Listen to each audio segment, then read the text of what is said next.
Okay, let's unpack this. Today we're diving deep into uh, a difficult and complex topic, narcissistic personality disorder, or NPD. Right. Now, the general understanding, from experts, points to a mix of genetics and environment, often with roots deep in childhood parenting styles. Those early experiences. But our source today is different. It's a really personal firsthand account covering 66 years.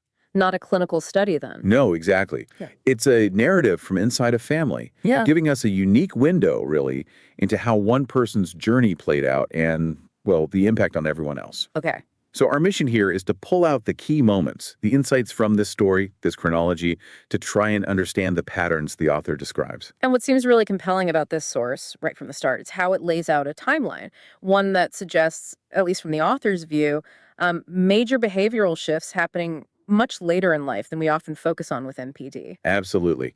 The account actually starts by describing the mother as initially normal, sweet, kind, and loving. So a positive starting point described.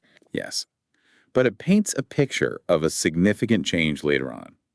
The author points to a shift, suggesting narcissism was somehow triggered around age 44. 44. Okay. And then what the author calls narcissistic abuse started more severely around age 49. And the author connects this directly to specific events. Directly to traumatic losses around that time, losing 3 homes, and also this deeply felt sense of, well, losing her children to their religious beliefs as they started their own adult lives. Wow. Okay. So significant stressors. Huge stressors.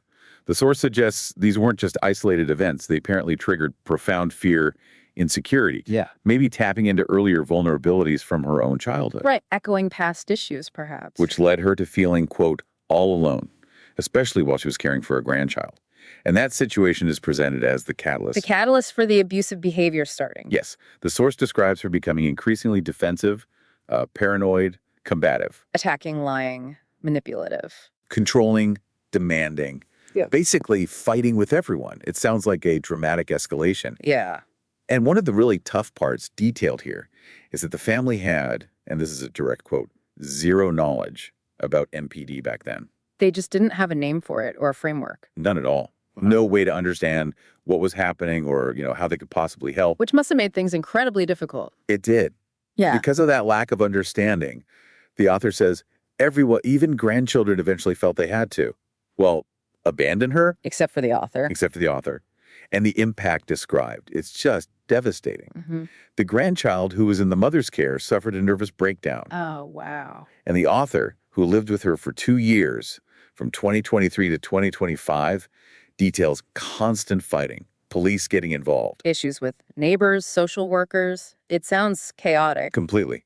The author describes their own nervous system becoming a, quote, war zone wreck, even fearing PTSD. Understandable, leading them to seek therapy, support. Yes. The source uses stark language here, saying things became, quote, batshit crazy out of control. Which ultimately led to a very hard decision. An incredibly difficult one. Ah. Placing the mother in an elderly care home for the betterment of all, as the author puts it. And here's a really insightful point about the author's own process. Right. It was only after this decision was made, after it was done, after there was some physical and emotional space, that the author finally had the bandwidth, the capacity to start researching, to try and figure out where and how narcissism might even start. It really shows how overwhelming just living in that situation must have been. Absolutely. And the account wraps up by noting the family, it's a small family, is now kind of grappling with how to deal with everything. Taking sides, apparently. Yeah. And the author plans to share this whole chronology with them, hoping it might foster some kind of shared understanding. Meanwhile, the mother is now described as being in a much safer home. A neutral environment, essentially, populated by people she doesn't have that prior negative history with. So if we take a step back, what does this specific account really offer us?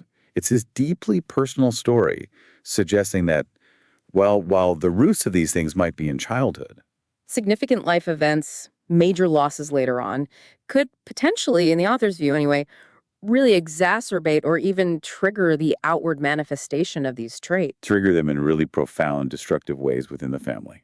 And the author's point about the family's initial lack of knowledge just underscores how critical any understanding can be. Even a basic grasp, right? It Yeah, can make such a difference in how families navigate these dynamics, maybe seek support sooner. exactly. So this specific journey described in the source, it brings up an important question maybe for you listening.